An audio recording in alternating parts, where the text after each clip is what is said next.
अबीरा और अरमान डॉक्टर के पास आते हैं क्योंकि अबीरा को बच्चे की हरकतें महसूस नहीं हो रही होती है। इस वजह से वो दोनों डॉक्टर के पास आते हैं। अबीरा बहुत ही टेंशन में होती है, अरमान भी बहुत ही टेंशन में होता है। अरमान अबीरा को हौसला दे रहा होता है। अबीरा बहुत ही डरी हुई होती है। जब डॉक्टर देख रहे होते हैं सोनोग्राफी रिपोर्ट्स को, तभी वो देखते हैं कि बच्चा हिल नहीं रहा है। यहाँ पे अबीरा और अरमान भी देखते हैं और वो टेंशन में आ जाते हैं। अबीरा उससे पूछती है अरमान को कि हाँ, हमारे बीएसपी को कुछ होगा तो नहीं। अरमान कहता है डरो मत, कुछ नहीं होगा। तुमने ही कहा था ना हिम्मत नहीं हारनी है करके, तो अब तुम हिम्मत मत हारो, कुछ नहीं होगा, वो सेफ़ होगा करके। तभी अबीरा को महसूस होता है बीएसपी की मौजूदगी उसे समझ में आती है और वो कहती है बीएसपी हिल रहा है। और यहाँ पे सोनोग्राफी रिपोर्ट में भी वही दिखाई देता है और वो लोग खुश हो जाते हैं। लेकिन फिर भी डॉक्टर कहती है तुम्हारा 7वां महीना है, अभी भी तुम्हारा खतरा टला नहीं है, कॉम्प्लिकेशंस है, कुछ भी हो सकता है, अभी और 2 महीने हैं। मैं ये नहीं कहूँगी कि वो सेफ़ होगा, लेकिन बहुत ख्याल रखना पड़ेगा। तुम्हारा डाइट तुम फॉलो करो और किसी भी स्ट्रेस से, टेंशन से दूर रहो करके। डॉक्टर अरमान को भी कहती हैं कि इसे हर टेंशन से, हर मुसीबत से दूर रखना। अरमान भी कहता है ठीक है करके। यहाँ पे रूही बीमार दिमाग की अबीरा और अरमान के कमरे में आती है, ये चेक करने के लिए कि उनका कमरा रूही के कमरे से ज़्यादा बड़ा तो नहीं है।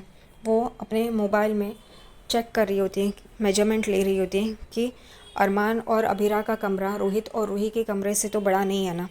और वो सारी जगह पे चेक कर रही होती है। उतने में वो एक कबर्ड के यहाँ पे आ जाती है और कबर्ड के ऊपर हथौड़ी रहती है जो उसके धक्के से गिरने ही वाली होती है। उतने में अबीरा उसे खींच लेती है और उसका मोबाइल रूही का गिर जाता है। रूही अबीरा को कहती है कि तुमने मेरा मोबाइल तोड़ा करके। तभी अबीरा कहती है देखो क्या हुआ है, इसके बदले में तुम हो सकती थी वहाँ, तुम्हारे बच्चे को तकलीफ़ हो सकती थी। और ये देख के रूही को गुस्सा आता है। अबीरा उसे कहते हैं तुम यहाँ मेरे कमरे में क्या कर रही हो। तो रूही कहती है ये ज़रूरी नहीं है कि किसी के कमरे में रिस्ट्रिक्शंस लगाया है कि जाना नहीं है करके, मैं कहीं भी आ जा सकती हूँ। और रूही वहाँ से चली जाती है। यहाँ पे अबीरा और अरमान बाहर बात कर रहे होते हैं अपने और रोहित रूही के बच्चे के बारे में। अबीरा यही कह रही होती है कि हमारा बच्चा और रोहित रूही का बच्चा एक साथ ही बड़ा हो, कोई भी उनमें दुश्मनी ना हो, वो एक साथ ही सारी चीज़ें करें। और ये कज़न्स नहीं कहलाएंगे, सगे ही कहलाएंगे, हम उनकी माँ ही रहेंगी। ये सारी बातें रोहित भी दूर से सुन रहा होता है और उसे बहुत अच्छा लगता है।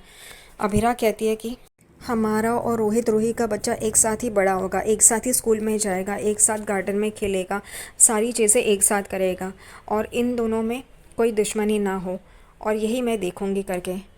अरमान कहता है सही है, लेकिन तुम इतना क्यों सोच रही हो। तो वो कहती है तो अभी तो टाइम है ना, सोचना तो पड़ेगा ही। और वो कहती है कि कोई भी अगर रूही रोहित के बच्चे को तकलीफ़ पहुंचाएगा तो मैं उस पर केस कर दूंगी। और वो लोग हंस रहे होते। उतने में ही अबीरा देखती है कि रोहित वहाँ पे खड़ा है। तभी वो हाय रोहित ऐसे कहती है। रोहित उनके पास आ जाता है और कहता है कि मैंने आपकी बातें सुनी, बहुत अच्छा लगा, मैं भी आपके बच्चे के बारे में यही सोचता हूँ करके। अबीरा कहती है और 2 महीने निकालने हैं रोहित। तो वो कहता है मैं दुआ करता हूँ कि आपके बच्चे को, आपको कुछ ना हो, रोज़ भगवान को मस्का मारता हूँ आपके बच्चे के लिए। और वो लोग सब खुश होते हैं। यहाँ पे दादी सा मनीषा को कहती है कि जो अबीरा और रूही के पैरों के निशान लिए हैं उसे सूखने डालो। दादी सा मनीषा को कहती है कि ध्यान रखे कोई अपशकुन ना हो करके। और वो कहती है हाँ ठीक है मासा करके। और वहाँ से जा रही होती है। उतने में ही विद्या कार्ड लेके आती है और मनीषा से टकराती है। मनीषा के हाथ से वो कपड़ा नीचे गिर जाता है और दादी सा और मनीषा एकदम से चौंक जाते हैं।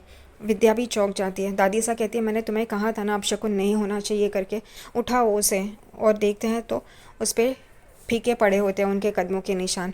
तब ये विद्या कहती है हम दोबारा से ये रस्म करते हैं, उन दोनों की कदमों के निशान लेते हैं और फिर पंडित जी के पास जाएंगे। तभी मनीषा कहती है अरमान घर आया था और अबीरा को कहीं लेके चला गया है करके। ये सुन के दादी सा, मनीषा और विद्या एकदम से चौंक जाते हैं। यहाँ दादी सा और विद्या पंडित जी के पास आते हैं और वो कदमों के निशान उन्हें दिखाते हैं। तभी पंडित जी उन कदमों के निशान को देख के कहते हैं कि सिर्फ आपके घर में एक ही बच्चा आएगा।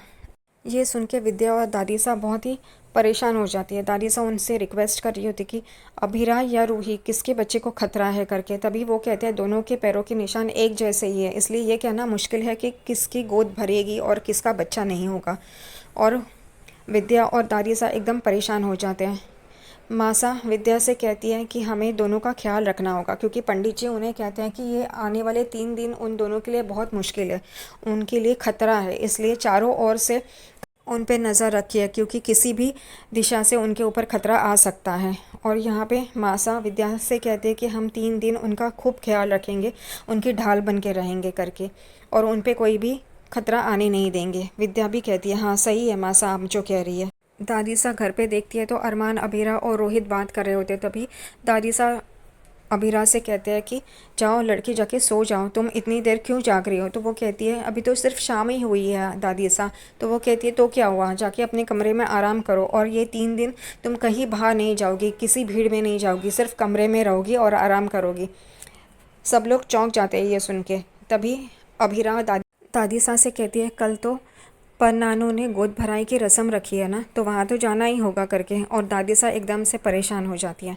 यहाँ पे पर नानू के घर पे गोद भराई की रस्म शुरू हो जाती है। अबीरा और रूही उनके गले लगते हैं। गोद भराई की रस्म में सब लोग बहुत खुश होते हैं। दादी सा और विद्या उन दोनों के साथ ही रहती हैं उनका ख्याल रखने के लिए, क्योंकि पंडित जी ने जो भविष्यवाणी की है उस वजह से उन दोनों पे खतरा है, इस वजह से वो उनकी ढाल बन के उनके साथ ही होती है। यहाँ पे मनीषा विद्या को पूछती है कि आप और मासा अबीरा और रूही के यहाँ पे ढाल बन के क्यों खड़ी है। तभी वो कहती है कुछ नहीं, ये कुछ भी हो सकता है ना, अबीरा की प्रेगनेंसी में मुश्किल है और रूही का 9वां महीना चल रहा है, तो इस वजह से। और वहाँ से डॉक्टर भी आ जाते हैं। तभी मनीषा चौंक जाती है। मनीषा विद्या को पूछती है आपने डॉक्टर को भी बुलाया है। तो वो कहती है हाँ सेफ्टी के लिए, अगर कुछ हुआ तो वो तुरंत यहाँ पे ही होंगी ना करके। और सब लोग गोद भराई की रस्म शुरू करते हैं। विद्या अबीरा को आशीर्वाद देती है। ये देख के अबीरा और अरमान को खुशी महसूस होती है। यहाँ पे सब लोग खुश होते हैं। उतने में ही अबीरा और रूही स्टेज से उतर के नीचे कुर्सी पे बैठने जाते हैं। तभी अबीरा की चेयर टूटी हुई रहती है। एकदम से विद्या उसे पकड़ लेती है, दादी सा और विद्या उसे पकड़ लेती है और दूसरी चेयर पे बिठा देते हैं। वो दोनों ढाल की तरह अबीरा और रूही के साथ होते हैं।